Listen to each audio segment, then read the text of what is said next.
Americans love cheese. Cheese consumption reached an all-time high in the United States in 2018. Which is weird because Americans are drinking less milk than ever. Consumption of fluid milk plummeted from 247 pounds per person in 1975 to 146 pounds per person in 2018. But at the same time, cheese grew from just over 14 pounds in 1975 to about 38 pounds in 2018. Plus an extra 2 pounds of cottage cheese, which, let's be honest, is really a separate category altogether. The only other category of dairy product that has seen such growth over the last half-century has been yogurt, which is still a far smaller share of the total than cheese in terms of consumption. So why are Americans eating so much more cheese when many other categories of dairy are either falling, stagnant, or growing only slightly?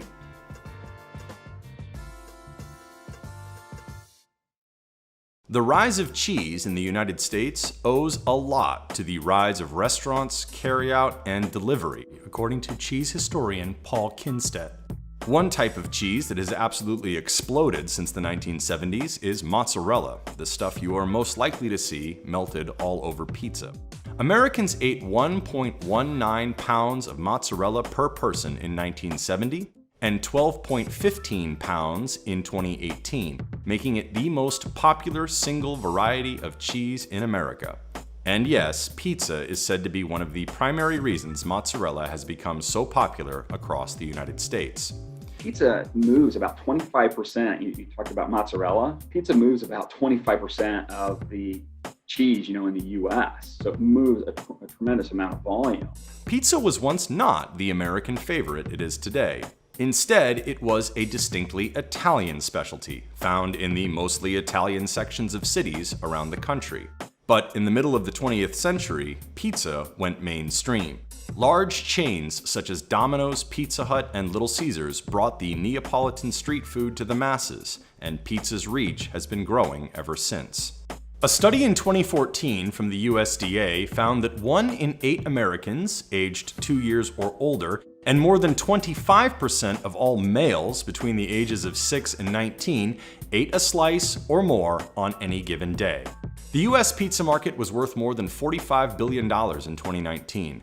Domino's, the world's largest pizza chain, built its business on perfecting the art of rapidly making and delivering pizza to households around the country.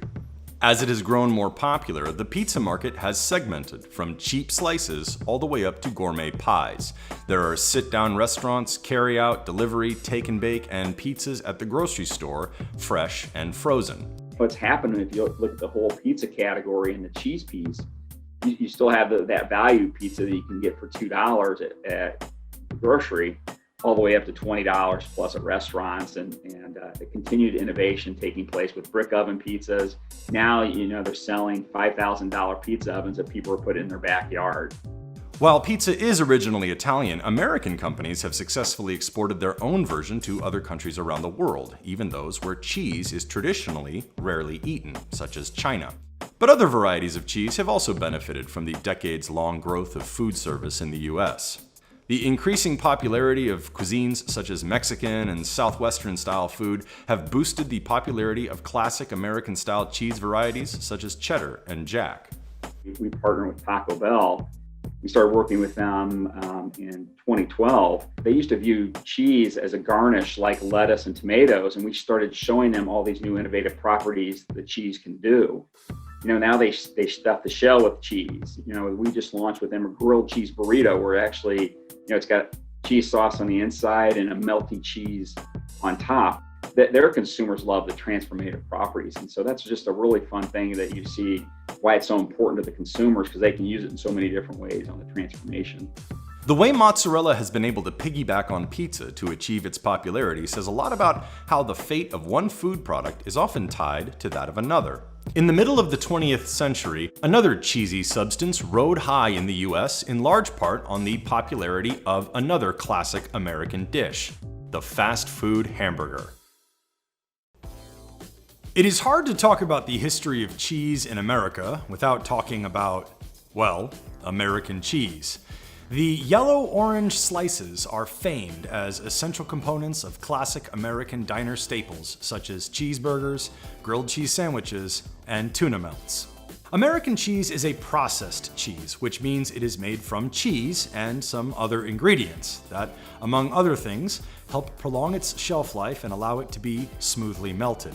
Perhaps the best-known brand of American cheese, Kraft Singles, are made of milk, cheddar cheese, whey, milk protein concentrate, milk fat, sodium citrate, calcium phosphate, modified food starch, whey protein concentrate, salt, lactic acid, annatto and paprika extract for color, natamycin, which is a natural mold inhibitor, enzymes, cheese culture, and vitamin D3.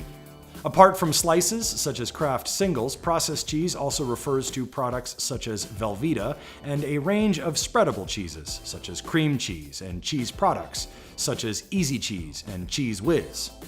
It appears a few different groups of food scientists were working on recipes that would become what we know as American cheese. But in 1916, the Canadian-born American businessman James Lewis Kraft patented the process for producing the American cheese that would make the Kraft brand name famous. Later, American cheese became a staple ingredient on cheeseburgers served all around America and later around the world by fast food giants, perhaps most famously McDonald's. You look at like as McDonald's, right? When the launch of that chain and the launch of the hamburger using American cheese on that kind of just helped install that culture in the world. And I always still tell people the fun fact: if you think about 85% of burgers have cheese on it, and only about 10% of chicken sandwiches have cheese. But I would much rather have the taste of beef versus the taste of chicken. They're kind of side by side. They're kind of bland. Chicken's blander, yet they put more cheese on beef than chicken. So chicken's an opportunity when you think about that. However, processed cheeses have declined in popularity over the last decade or so. For example, industry research group IRI told CNBC that processed cheeses, such as slices and spreads, sold in the cheese section of the grocery store dairy aisle have seen sales decline nearly 18% since 1995, from 8.7 pounds per person that year to 7.07 pounds in 2018. So there's a couple of categories within dairy that have been struggling over the past few years. One being processed cheese and one being margarine. And so you think about how consumers have moved away from processed foods. Processed cheese and margarine have really struggled over the last 5 years. Processed cheeses, like processed foods in general, have their critics, who say these long-loved goods are unhealthy examples of America's misapplication of industrial manufacturing methods to food. It is not even cheese, say some haters.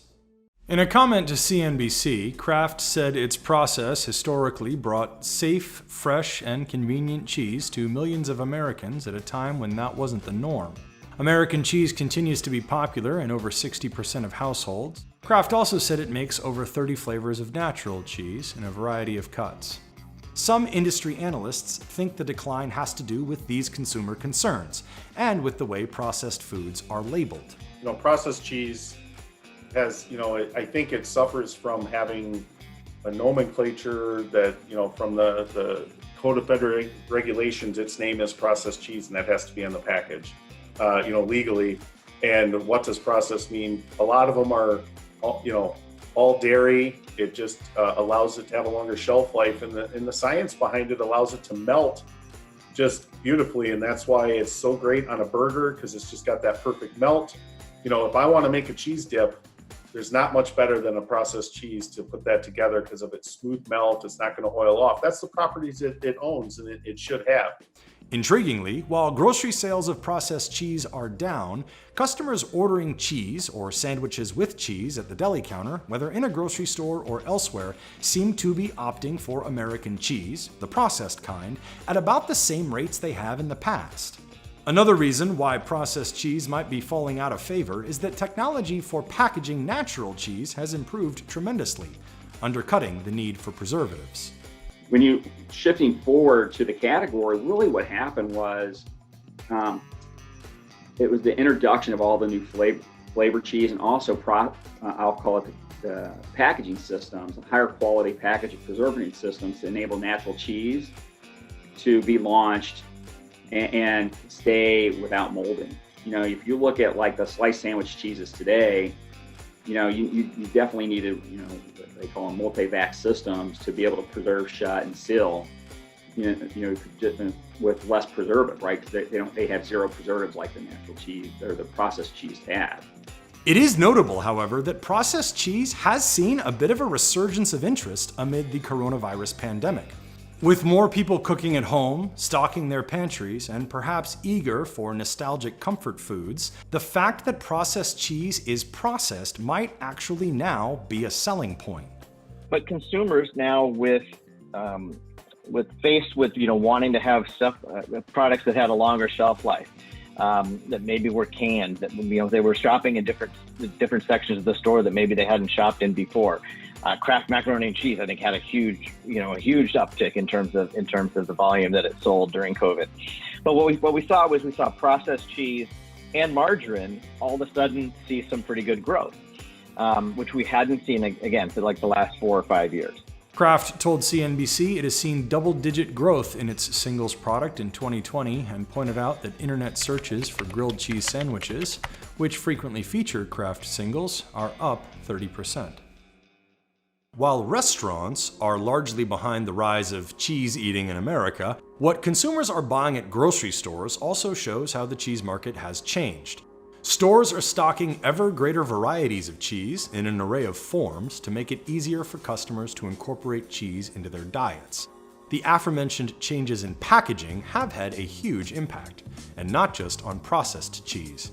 Historically, grocery store cheese was sold mostly in blocks. Over the last few decades, companies have found ways to package cheese for convenience and to market new categories of products for customers. Kraft American Singles. These pasteurized processed cheese food slices can make your basic tuna salad sandwich pretty special. They're individually wrapped, so they're easy to open. Sometimes all a company has to do to induce customers to buy cheese is cut it for them. For example, those bags of shredded cheese you see everywhere, they came about in the 1990s when the process for easily shredding and packaging large amounts of cheese was developed. Now, shredded cheese is the biggest seller of natural cheese varieties. The entire natural cheese category is worth around $17 to $18 billion, and shredded cheese alone is about $6 billion of that. Customers like the convenience. One of the things we looked at is once you put a shredded cheese in the household, they just use it so many different ways. I think about a quarter of the use was just people snacking out of it. If you're making a omelet, people still snack. If you're making a quesadilla, they were still snacking before they even made the quesadilla. And it just became a snacking device. And that actually led to different snacking forms being introduced when you go in homes and do the ethnography with the products. That's where you see a lot of the innovation take place. Well, how are you using this? There is also pre-sliced natural cheese, which is sold in what are called shingle packs because they resemble the shingles found on a roof. But those don't sell as well as whole blocks. Cheese is also cut into crumbles, sticks, cubes, and other snack or garnish-ready sizes. The Baby Bell brand sells small wax-coated wheels of cheese. Brands such as Oscar Mayer and Sargento sell snack packs with cheese, meat, nuts, dried fruit, and chocolate. In some cases, these companies are trying to promote cheese as a portable protein source, capitalizing on interest in high-protein diets. Oscar Mayer even calls one product portable protein packs. It is a way to keep cheese palatable and relevant to customers whose tastes in recent years have increasingly veered toward foods that are at least perceived to be natural and healthy. One potential challenge to cheese is plant-based cheeses. So far, these are a small portion of the market. Only about 3.3% of products competing with processed cheese are plant-based, and 0.1% of those competing with natural cheeses are plant-based. But technology is improving.